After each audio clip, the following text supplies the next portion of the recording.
Voting is now open for the Fantasy Football Fix Awards. Click the icon on the screen or head to the link in the description.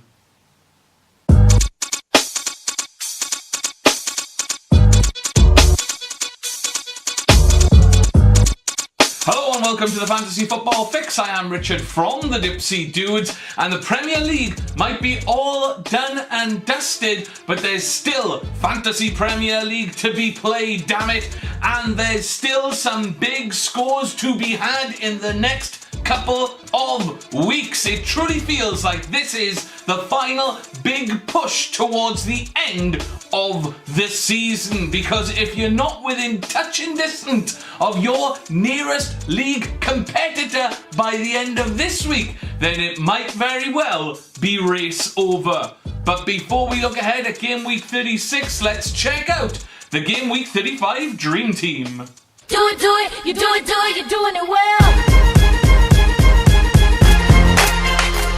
It's the most in vogue formation of the season. It's 3-5-2, and up top we've got two strikers who grabbed braces and max bonus points. Firstly, let's check out the man who was untouchable in the first 6 weeks of the season. Allure is back with his first double game week since the infamous win over Manchester United in game week 5. Alongside him we have the Beast, Benteke, who made it 10 goals in his last 8 league games. Simply stunning stuff. In the midfield, it's a mix of usual and unusual subjects.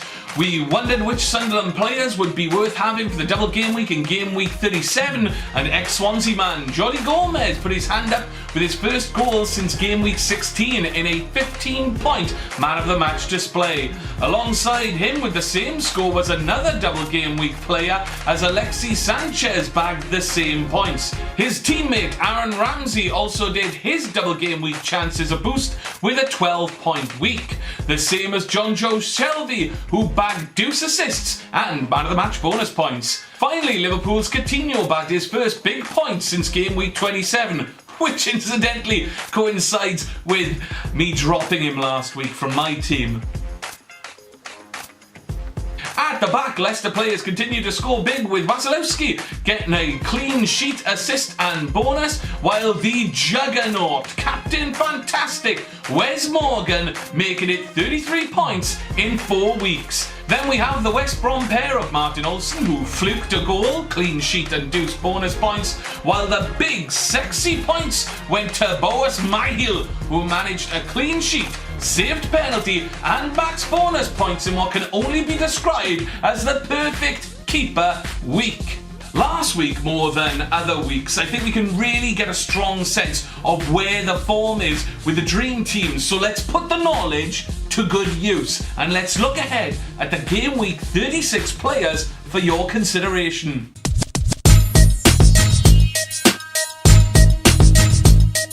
Let's start with Newcastle United, because if you want to get good fantasy league points, just lump on whoever Newcastle are playing, because hey, it's a tactic that's worked 8 weeks in a row.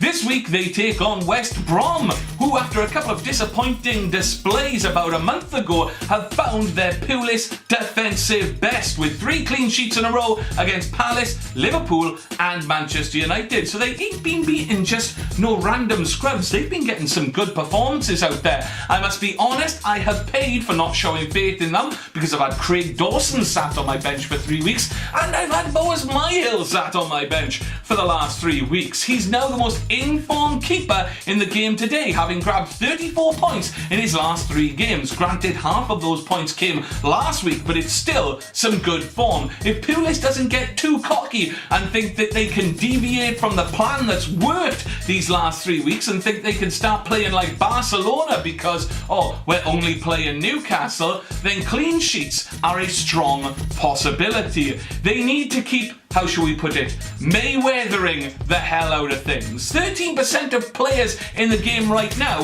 have Mahil. It's just whether, like me, you've got him stuck on your bench as well. While Dawson for 4.5 million and Macaulay for 4.7 are worth a casual punt, but only for this week. Have you got your Arsenal players stocked up? We mentioned Sanchez and Ramsey last week, and they duly obliged with points all over the place. They host Swansea this weekend before the double game week against Manchester United and Sunderland. Hopefully you sorted out your Arsenal attackers last week, so make sure that you sort out the defensive players this week. Players like Bellerin, Mertesacker and Monreal. I will reiterate once again, Giroud's time might have passed, and I would load with midfield with a hint of defence and use those striking spots elsewhere. Now, you know when it comes to strikers, Benteke is my boy. That's a lock, so where are the options to go alongside him? Let's go for an obvious shout straight away. Aguero, Man City versus QPR, the hoops to go down and the Argentine to score the points again, despite how poorly things are going around him. There's that done, that's obvious. Is now the week for Damn Ndoye to get back in the points. They faced Burnley at the KC Stadium and the striker has had 2 quiet game weeks after a big 15-point brace display 2 weeks ago. I like him and I can see him bagging some big points before the season comes to an end. He averages about 3 shots a game and likes to get involved, and for 4.5 million he fits the budget. Burnley haven't scored a goal since mid-March. Despite 5 losses and a draw, though, in their last 6 games, they haven't been, well, beaten heavily. They haven't been comprehensively beaten. They haven't been thrashed. They've just been unlucky. They are still fighting, but it's just not happening for them. But I wonder whether the fight has gone after those last 2 games. They were disappointing losses in the last 2 weeks. Hence, Ndoye as a striking option, and maybe sprinkle some Hull defenders in there as well, especially if Burnley aren't scoring the goals. At Goodison Park this weekend, we have Everton, who are hosting a Sunderland team who bagged a huge win last weekend. Are there any strikers to be found in this game? We mentioned Connor Wickham last week as an option for the double game week in game week 37. He failed to make it 3 in 3 last week, and he has only scored 1 away goal all season, and Everton's defenders haven't conceded in their last 4 home games. So I wonder whether it might be worth leaving it for a week.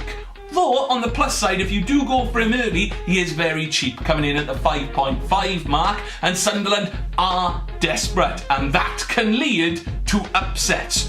Form goes out the window. We've talked about that one already. Now, the home side do look attractive defensively. That's the thing that Sunderland have got to overcome, as the men at the back have been in great form. We've mentioned before John Stones a good couple of times on this show, and costing just over 5.2 million and owned by less than 2% of managers. He is in great form, which has seen him grab 30 points in his last 3 home games. I say it's time for John Stones to get in your team. It makes you wonder what Everton could do in the Premier League if they had a striker who could score. Because let's look at their striking options. You've got Lukaku, Kone and Naismith to pick from. Lukaku got his first goal in 6 last week. Can that lead to a flourish to end the season? It'll cost you 8.7 million to find out, which is a bit pricey for a gamble.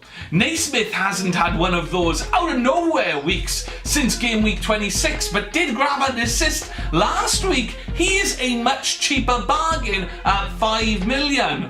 And then there's Kone. No. The DipsyDudes Divisional Championship. Not too much movement at the top, as Latchford again have pulled out a 64-point lead with 3 weeks to go. His 68 points last week coming from braces by Sanchez and Benteke, while Hazard and Aguero continued their form. However, that wasn't the biggest score of the week. That honour goes to our 17th place team, an FISO.co.uk discussion group contributor, A.F.C, who pulled out a juicy 81 points thanks to Leicester defenders, big points from the strikers, and showing faith in Coutinho. Though surprise, surprise, Patrick Van Aanholt, PVA, fails to impress. Overrated, she wrote. As As you know by now, voting in the Fantasy Football Fix Awards is now open. We've got 6 awards for you to vote on. We've got a number of nominees, but we're also accepting write-in nominations, so conceivably you could vote for anyone in any award. The awards are the Big Sexy Fantasy Football Fix Player of the Season, the Floppiest Flopped Who Ever Flopped Award, the Out of Nowhere Award for Best Newcomer. Now, there's been a lot of write-in votes for Harry Kane in that award. However, he doesn't actually qualify for it because he isn't a newcomer to Fantasy Premier League. He actually played in the Fantasy Premier League in the last 2 seasons. Not much, but he has played and he has scored, so he doesn't count. It is for players who have never played the Fantasy Premier League. However, he is eligible for the Most Improved Player Award and the It's a Deal, It's a Steal, It's Sale of the Fucking Century Award for Best Bargain. The final award is Where Are They Now award for the player who started strong and then faded away, which is turning out to be the most competitive award in the voting. Voting actually closes at 11:30 on Saturday, May 16th. That's when Game Week 37 closes the transfer window. The awards will then be presented in our Fantasy Football Fix Awards special in Game Week 38. You can find the link in the description, or you can click on the icon on the screen right now and you can vote. Have you clicked on it yet? Click on it. Click on it. Right, that's about it for this game week. Thank you very much for joining us. Remember, if you like what you see, click like, leave us a comment, or hit subscribe to ensure that you get the latest DipsyDudes episodes as soon as they are released. We have a social media presence on Twitter, Facebook. We have a discussion group at fiso.co.uk. Links to all of those in the description, as well as the link to the Fantasy Football Fix Awards voting. All down in the description. Until next week, good luck to all you managers for Game Week 36 and get ready for one more double game week next weekend. Let's go hard and take it to the bridge.